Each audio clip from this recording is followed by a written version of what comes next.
Selamat mendengarkan podcast ini. 12 Februari 2022. Mematahkan kesenangan.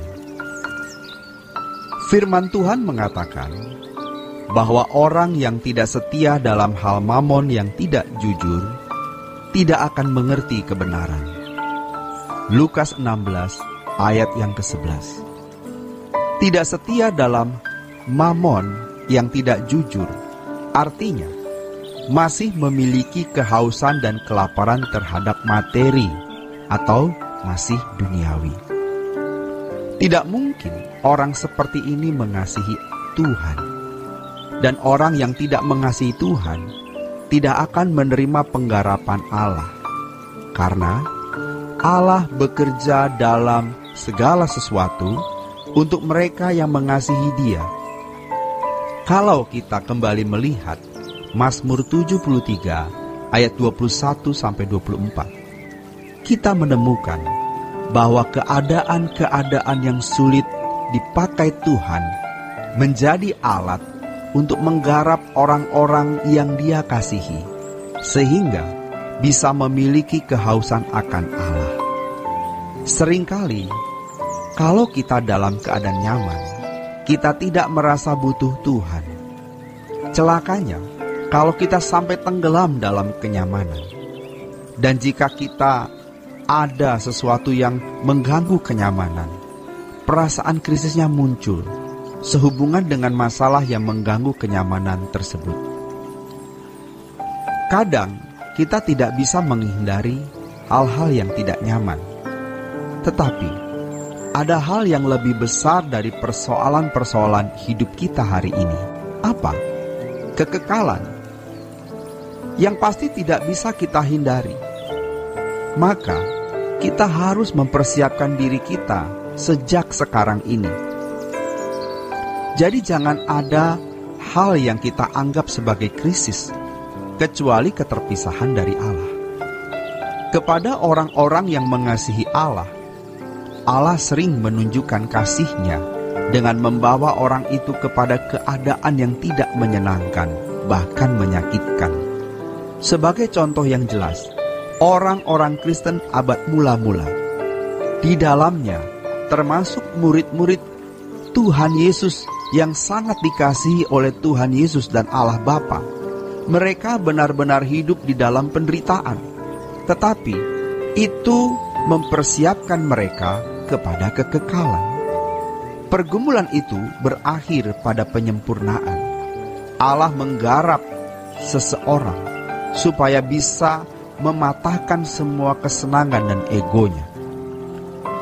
Kalau Allah satu-satunya yang kita butuhkan, kita pasti takut akan Dia. Maka jangan sampai kita mengarahkan diri kepada sesuatu yang kita anggap kebutuhan mutlak yang harus dipenuhi. Yang mutlak hanyalah Allah. Kebutuhan mutlak kita hanya Tuhan. Kita harus memandang Allah sebagai kebutuhan yang lebih dari segala kebutuhan lain. Yesus datang untuk membawa atau memberi kita kelimpahan. Yohanes 10 ayat 10. Kelimpahan. Kelimpahan di situ adalah perisos, artinya kehidupan yang berkualitas tinggi. Tetapi itu tidak bisa datang dengan sendirinya atau secara otomatis.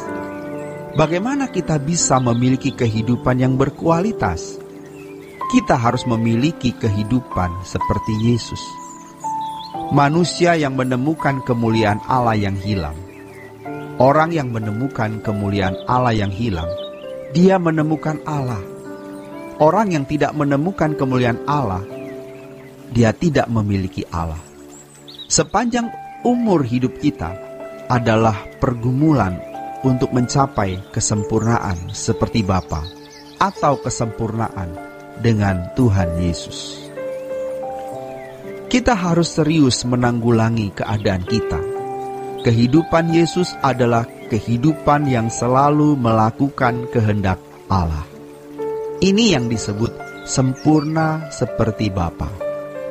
Murid-murid Yesus harus mengenakan kehidupan yang Yesus jalani, baru kemudian dapat mengajarkan kepada orang lain untuk menjalaninya. Maka Tuhan Yesus pun berkata, "Seperti Bapa mengutus aku mengutus kamu. Kalau orang mau melihat kemuliaan Bapa, orang melihat aku.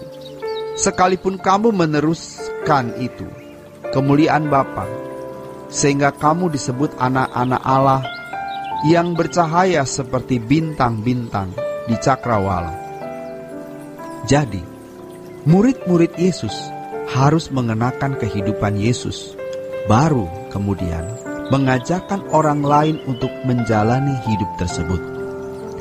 Orang tua yang menginginkan anak-anaknya takut akan Allah harus menunjukkan kehidupan yang takut akan Allah, yang dapat anak-anak lihat dan rasakan, dan pasti terjadi penularan atau impartasi. Demikian juga untuk orang-orang di sekitar kita. Jadi kalau Tuhan berkata, "Jadikanlah semua bangsa muridku," perjuangan beratnya tidak terletak pada menginjil atau menceritakan tentang Yesus kepada orang lain, tetapi bagaimana kita mengenakan hidup Yesus di dalam hidup kita, di mana kita bisa memancarkan kehidupan Yesus tersebut. Keadaan yang sulit yang kita harus hadapi, yaitu penggarapan Allah agar kita memiliki kemuliaan-Nya. Merupakan suatu kasih karunia kalau kita bisa berubah. Simultan dengan itu, kita memiliki perasaan yang takut akan Allah, perasaan membutuhkan Allah, sehingga kebanggaan-kebanggaan yang pernah kita miliki, kita nikmati, menjadi tidak berarti. Allah tidak bisa merubah kita dengan cara-cara spektakuler seperti sulapan. Allah berjuang di dalam dan melalui Roh Kudus. Masalahnya, kita mengerti apa tidak bahwa kita ini sedang digarap oleh Allah, sebab tidak kunjung selesai rasanya. Jangan sampai kita tidak menyadarinya, sehingga kita tidak berjuang untuk mencapai kemuliaan tersebut. Demikianlah renungan hari ini. Tuhan Yesus memberkati. Sola Gracia.